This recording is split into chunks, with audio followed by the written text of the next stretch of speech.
अभिनव modern school में एक मोटी सी औरत आ रही थी, जिसे देख दो स्कूल स्टूडेंट्स उसका मजाक उड़ाते हुए कहती हैं, नेहा देख तो वो औरत कितनी मोटी है। इसको देखकर तो ऐसा लग रहा है जैसे कोई हाथी चला रहा हो। इसीलिए तुझे कहती हूँ तू भी कम खाया कर, नहीं तो इसकी तरह बन जाएगी टुनटुन। अगर इस टुनटुन मोटी ने मेरे ऊपर अपना हाथ रख दिया तो मैं तो दब ही जाऊंगी। तभी वो मोटी औरत उनके पास आती है। वो दोनों घबरा जाती हैं। अरे ये मोटी अपने पास क्यों आ रही है? कहीं इसने हमारी बात तो नहीं सुन ली। तभी वो मोटी सी औरत जिसका नाम भानुमति होता है उनसे कहती है, बच्चों क्या तुम मुझे बता सकती हो प्रिंसिपल रूम कहाँ पर है? हाँ हाँ क्यों नहीं, वो आप तीसरे फ्लोर पर जाइए, वहीं आपको प्रिंसिपल रूम मिल जाएगा। लेकिन आपको सीढ़ियों से होकर जाना पड़ेगा। वो क्या है ना, स्कूल की लिफ्ट खराब है। ओह अच्छा चलो ठीक है, थैंक्स। भानुमति मैडम का भारी शरीर होने के कारण उन्हें सीढ़ियां चढ़ने में काफी परेशानी होती है। जब वो तीसरी मंजिल तक पहुंचती है तो उनकी सांस फूल चुकी होती है और उनका पूरा शरीर पसीने से तरबतर हो चुका होता है। ओ माँ, यहाँ तक आते आते तो नानी याद आ गई। लेकिन जब वो तीसरी मंजिल पर पहुंचती है तो उसे पता चलता है, अरे लेकिन आप यहाँ प्रिंसिपल रूम क्यों ढूंढ रही हैं? उनका ऑफिस तो ग्राउंड फ्लोर पर ही है। क्या ग्राउंड फ्लोर पर? इसका मतलब उन बच्चों ने मुझसे झूठ कहा। फिर भानुमति सीढ़ियों की ओर जाने लगती है तो वो चपरासी उसे आवाज देते हुए कहता है, ए मोटी, वहाँ से क्यों जा रही है? इस लिफ्ट से चल। इतना चलेगी तो कहीं तेरा 1-2 किलो वजन कम ना हो जाए। क्या लिफ्ट? इसका मतलब उन बच्चों ने मेरे साथ सच में मजाक किया। भानुमति प्रिंसिपल के पास जाती है जहां उसका इंटरव्यू होता है और उसका सिलेक्शन हो जाता है। अगले दिन से ही भानुमति मैडम उस स्कूल में पढ़ाने लगती है। जब वो क्लास में आती है तो रिचा और नेहा उन्हें देखकर हैरान रह जाती है। तभी भानुमति क्लास के बच्चों से कहती है, गुड मॉर्निंग स्टूडेंट्स, मैं आपकी नई क्लास टीचर हूँ और आज से मैं आपको पढ़ाऊंगी। तो ये टुनटुन हमारी नई टीचर है? ले अब तो गए बेटा रिचा। अब ये मोटी अपनी कल की खुंदक अच्छे से हमसे निकालेगी। 3 मंजिल ऊपर भेजकर जो हमने इसका हाल बेहाल किया था ना, उसे ये भूली नहीं होगी। अरे तू घबरा मत रे, कुछ नहीं होगा ऐसा। लेकिन सचमुच में भानुमति ऐसा कुछ भी नहीं करती, बल्कि वो तो उन दोनों से बहुत ही प्यार से पेश आती है। दरअसल भानुमति का स्वभाव भी कुछ ऐसा था। उसे बच्चों से बहुत लगाव था, क्योंकि शादी को 10 साल बीतने के बाद भी वो अपने भारी वजन के कारण माँ बनने के सुख से वंचित थी। भानुमति को उस स्कूल में पढ़ाते हुए कुछ दिन बीत जाते हैं, लेकिन उसके मोटे शरीर को देख कोई भी उसे पसंद नहीं करता था और सब बच्चे उसका मजाक उड़ाते थे। एक रोज जब वो अपनी क्लास के बच्चों को पढ़ा रही थी, चलो बच्चों अब सब मुझे कविता सुनाएंगे। मैंने कल कहा था ना याद करके आने को। रिचा तुम सुनाओ। जी मैडम, जरा ध्यान से सुनिएगा, आपको शायद बहुत पसंद आएगी।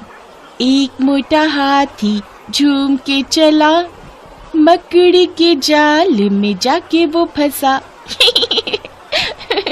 रिचा, ये कविता तो बिल्कुल तुम पर और मैडम पर फिट होती है, जैसे तुमने उस दिन मैडम को अपने जाल में फंसाया था। नेहा, तेरा कहने का मतलब क्या है? भानुमति मैडम हाथी हैं? अरे नहीं नहीं, वो तो हथिनी है, हथिनी। रिचा, नेहा ये क्या बदतमीजी है? भानुमति नेहा और रिचा की सीट के पास आ रही होती है कि तभी एक बच्चा टांग अड़ा देता है, जिससे भानुमति अपने भारी शरीर के कारण पेट के बल नीचे गिर जाती है। ये देख सब बच्चे जोर जोर से हंसने लगते हैं। भानुमति किसी तरह उठती है, फिर अपनी कुर्सी पर आकर बैठ जाती है। सब बच्चे जोर जोर से हंसकर उसका मजाक उड़ा रहे होते हैं कि तभी अचानक शॉर्ट सर्किट होने की वजह से क्लास में आग लग जाती है। सब बच्चे घबरा जाते हैं। फिर भानुमति जल्दी जल्दी सभी बच्चों को क्लास से बाहर निकालती है, लेकिन आखिर में वो खुद वहीं फंस जाती है और दम घुटने के कारण बेहोश हो जाती है। कुछ देर बाद जब उसे होश आता है तो वो स्कूल के मेडिकल रूम में होती है और उसकी क्लास के सब बच्चे हाथ जोड़कर आंखों में आंसू लिए उसके सामने खड़े होकर रो रहे होते हैं। अरे बच्चों, रो क्यों रहे हो? मैडम हमें माफ कर दो, हमने आपके साथ कितना बुरा किया, लेकिन आज आपने अपनी जान की परवाह न करते हुए हमारी जान बचाई। Thank you madam. कोई बात नहीं बेटा, मैंने तुम सबको माफ किया। चलो अब रोना धोना बंद करो। तुम्हारी मैडम इतनी कमजोर नहीं कि इतनी जल्दी हिल जाए। वो क्या कहते हो तुम लोग मुझे, मिस टुनटुन? तो तुम्हारी टुनटुन मैडम का तो पहाड़ भी कुछ नहीं बिगाड़ सकता। भानुमति मैडम की बात सुनकर सब बच्चे जोर जोर से हंसने लगते हैं और फिर सब आकर उसके गले लग जाते हैं। भानुमति भी बच्चों से प्यार और इज्जत पाकर बहुत खुश थी।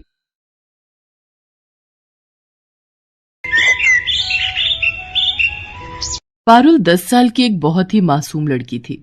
उसके सिर पर बाल नहीं उगते थे, इस कारण वो गंजी थी। आस पड़ोस, रिश्तेदार और स्कूल में सब पारुल को गंजी या फिर टकली कहकर बुलाते थे। कभी कभी इस बात से पारुल बहुत दुखी हो जाती थी। ये देख पूजा, मेरी मम्मी मेरे लिए कल मार्केट से न्यू हेयर पिन लेकर आई है। अरे शीतल, ये हेयर पिन तो बहुत सुंदर है, मुझे ऐसी पिन्स मंगवा देगी? हाँ हाँ, क्यों नहीं। अरे संभाल कर, देखा जमीन पर गिरा दी। ओ गंजी, इधर आ। हाँ आती हूँ। ये हेयर पिन्स उठा कर दे। Thank you. अच्छा, तुझे चाहिए तो तेरे लिए भी एक सेट मंगवा दूंगी। नहीं, मुझे नहीं चाहिए। तू भी पागल है शीतल, ये गंजी अपने सिर पर हेयर पिन्स कैसे लगाएगी? ये तो गंजी है, गंजी। अरे मैं तो भूल ही गई थी, ये तो गंजी खोपड़ी है। तभी वहाँ क्लास टीचर आ जाती है और सब बच्चे खड़े हो जाते हैं। गुड मॉर्निंग बच्चों, आज आप सबके लिए एक बहुत अच्छी न्यूज है। हमारे स्कूल में एक बहुत बड़े लेवल का फैशन शो होने जा रहा है, इसलिए आप सब भी उसकी तैयारी शुरू कर लें। वाह, फैशन शो! फिर तो मैं ही सबसे सुंदर दिखूंगी। यार शीतल, तू तो बहुत घमंडी है, हम भी तो सुंदर लग सकते हैं। तू अपने बारे में क्यों सोचती है? ये बात तेरी अच्छी नहीं है। अरे नहीं नहीं, मेरा वो मतलब नहीं था। तुम सब भी सुंदर बन जाना। पर मैं एक रिच फैमिली से बिलोंग करती हूँ, तो मेरे मॉम डैड तो मेरे लिए महंगी ड्रेस खरीद ही देंगे। तेरे मम्मी पापा तो जॉब करते हैं ना, तो तेरे लिए इतनी महंगी ड्रेस नहीं खरीद पाएंगे। और मेरे तो बाल भी कितने लंबे और सुंदर हैं। मैं तो अपने बालों में पार्लर से कोई भी अच्छा सा स्टाइल बनवा सकती हूँ। तुम लोगों के बाल भी बहुत छोटे छोटे हैं, बिल्कुल उस गंजी पारुल की तरह। शीतल की बातों को सुनकर पूजा गुस्से में आ जाती है, पर वो उस वक्त उसे कुछ नहीं कहती। पारुल रोती हुई घर जाती है। पता नहीं कैसे स्कूल में मेरी बच्ची का एडमिशन करवा दिया। सारे बच्चे इसका मजाक उड़ाते हैं, कब तक सहन करेगी? बड़ी मुश्किल से तो ये स्कूल मिला है, हमारे बजट में भी है, और फिर बच्चे हैं, बच्चों की तो आदत ही होती है एक दूसरे का मजाक उड़ाने की। पारुल बिटिया, हमें कभी भी किसी की बात का बुरा नहीं मानना चाहिए। अगर हम ऐसे ही हर किसी की बात का बुरा मानने लगे तो जीवन काटना बहुत मुश्किल हो जाएगा बच्चे।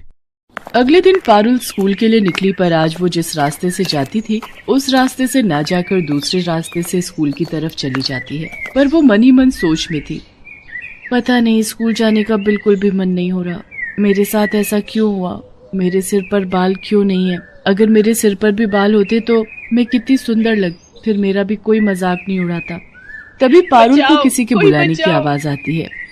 कोई बचाओ, मैं इस गड्ढे में गिर गई हूँ, मेरी मदद करो। अरे आप कौन हो? रुको, मैं आपको बाहर निकालती हूँ। इन्हें बचाने के लिए तो मुझे रस्सी की जरूरत पड़ेगी। अब क्या करूँ? वो एक रस्सी पड़ी हुई दिखाई दे रही है। किसी तरह पारुल उस रस्सी की सहायता से एक औरत को गड्ढे से बाहर निकालती है। तुम्हारा बहुत बहुत शुक्रिया बहादुर लड़की, तुमने मुझे गड्ढे से निकालकर मेरी जान बचाई। कोई बात नहीं, आप मुसीबत में थी और मेरी मम्मी कहती है कि मुसीबत में हमें सबकी सहायता करनी चाहिए। पर आप इस गड्ढे में कैसे गिरी? मेरा नाम सोफिया है, मैं एक जादूगरनी हूँ। मैं कल रात जब अपने घर वापस जा रही थी तो रात के अंधेरे में मुझे ये गड्ढा दिखाई नहीं दिया और मैं इस गड्ढे में गिर गई। अगर आप जादूगरनी हो तो आप इस गड्ढे से बाहर क्यों नहीं आ सके?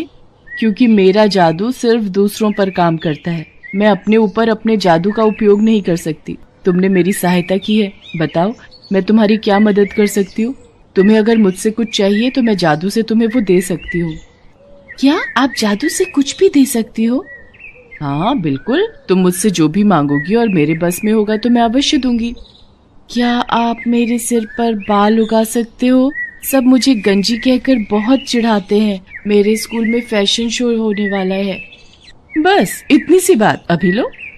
जादूगरनी छड़ी घुमाए, सिर पर लंबे बाल आ जाए। और देखते ही देखते पारुल के सिर पर लंबे और सुंदर बाल आ जाते हैं। अब वो गंजी नहीं थी। पारुल, तुम्हारे सिर पर असली बाल है, ये बात किसी को मत बताना। जब समय आएगा तो सबको खुद पता चल जाएगा। अभी तुम सबसे यही कहना कि तुमने बालों के लिए एक विग खरीदा है। अब तुम स्कूल जाओ और कभी भी मेरी जरूरत हो तो 3 बार मुझे आवाज लगाना, मैं तुम्हारे सामने आ जाऊंगी। थैंक यू जादूगरनी आंटी, आप बहुत अच्छी हो। पारुल के सिर पर बाल आ जाते हैं और वो बहुत खुश होती है। उसके बाद वो स्कूल जाती है और सबको यही कहती है कि उसने बालों में विग लगवाई है। इस पर सब बच्चे हंसने लगते हैं। विग लगाने से क्या होता है तो तू अभी भी गंजी ही ना। पारुल शीतल की बात का बुरा नहीं मानती। पारुल घर जाकर अपने मम्मी पापा को सारी सच्चाई बता देती है। कुछ दिन बाद फैशन शो था और वो बहुत सुंदर तैयार होकर फैशन शो के लिए स्कूल जाती है। शीतल ने भी महंगी ड्रेस और महंगा हेयर स्टाइल करवाया था। पूजा के मन में शीतल के लिए नफरत थी। पूजा उससे अपने अपमान का बदला लेना चाहती थी। शीतल बहुत घमंड करती है ना अपने बालों पर। आज मैं उसके बालों में ये गोंद चिपकाकर उसके सारे बाल खराब कर दूंगी ताकि वो फैशन शो में भाग ही ना ले पाए।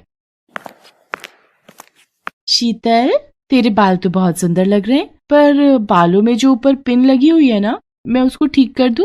लग रहा है वो नीचे गिरने वाली है। कहाँ गिर रही है? जरा ठीक से लगा दे। पूजा जानबूझकर अपने हाथों में पकड़ी हुई गोंद की डिब्बी शीतल के बालों में गिरा देती है। ओह सॉरी शीतल, मेरे हाथ में तो गोंद की शीशी थी, तुम्हारे सारे बालों में गिर गई है। मुझसे गलती हो गई, मैंने ये जानबूझकर नहीं किया। पूजा, थोड़ी देर में फैशन शो स्टार्ट होने वाला है, तुमने मेरे सारे बाल खराब कर दिए। मेरे सारे बाल चिपक गए हैं। देखो मैं कितनी गंदी लग रही हूँ। अब मैं क्या करूंगी? शीतल रोने लगती है। सब बच्चे फैशन शो के लिए नीचे हॉल में पहुंच जाते हैं। शीतल क्लास में बिल्कुल अकेली बैठी थी। तभी पारुल वहां आ जाती है। उसे सारी बात पता चलती है। तुम चिंता मत करो, मैं अभी जादूगरनी आंटी को बुलाती हूँ, वो तुम्हारे बाल बिल्कुल ठीक कर देंगी। पारुल जादूगरनी को आवाज लगाती है और वो वहां आ जाती है।